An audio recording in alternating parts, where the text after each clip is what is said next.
My name is Brooke Krohley. I'm from Bethany, Connecticut. I went to Unity High School. I'm a psychology major, and I am a redshirt senior. I started running when I was about 13 in middle school, so a long time ago. But I didn't start running again until my senior year of high school.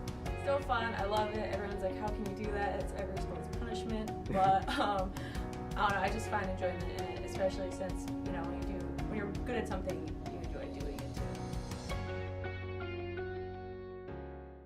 I got 2 knee surgeries, one when I was 16, and then one when I was 18, 15 and 18. And then when I was about 17, that's when I had a breast tumor. There was a small tumor, about the size of an egg.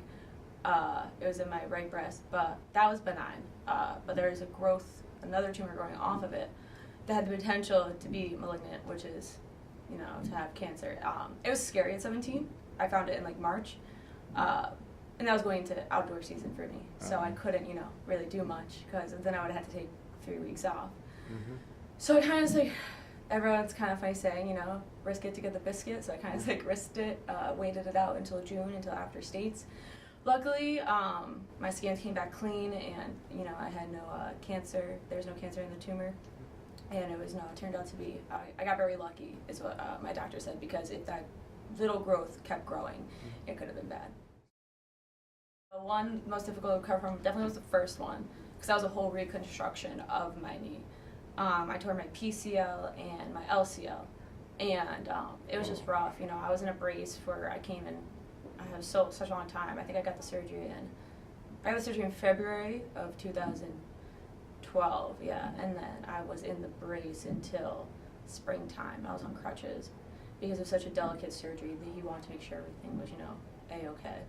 The stress of it all has really, the first surgery was very stressful. I didn't know what was going to happen. I don't know if I knew it was ever going to be the same. I was 15. You're kind of freaking out. You don't know what's going to happen. You have your whole life ahead of you. But I had a great support system. My parents really supported me in everything I did. My brother had a lot to do with it. He really helped me too, pushing me. He's I don't know, a lot of people know my coach, John Wallen, but John Wallen and my brother have a lot of similar qualities of a person, similar characteristics.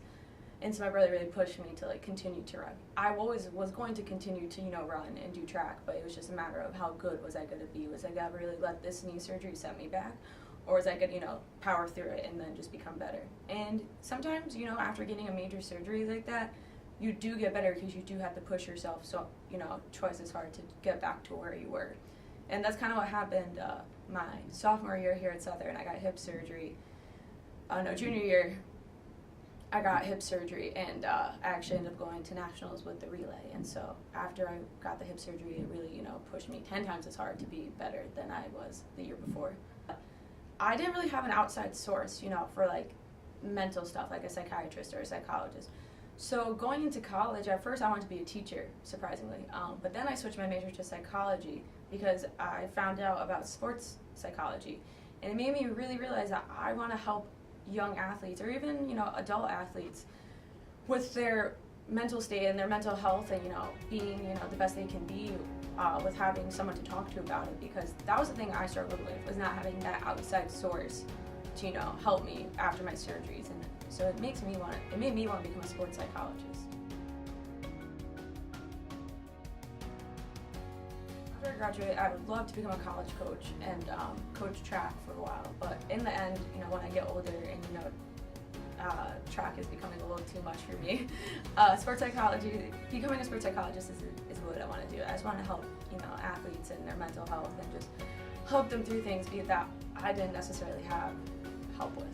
My number one advice would be stay true to yourself. Don't feed off of others, and sometimes your teammates, it's a big team, sometimes your teammates could be, they can influence you and they could give off a negative vibe, but definitely just stay true to yourself and never doubt yourself. Set realistic goals. Don't set these high goals and then the next thing you know, you're disappointed because you didn't reach that goal. Always set realistic goals.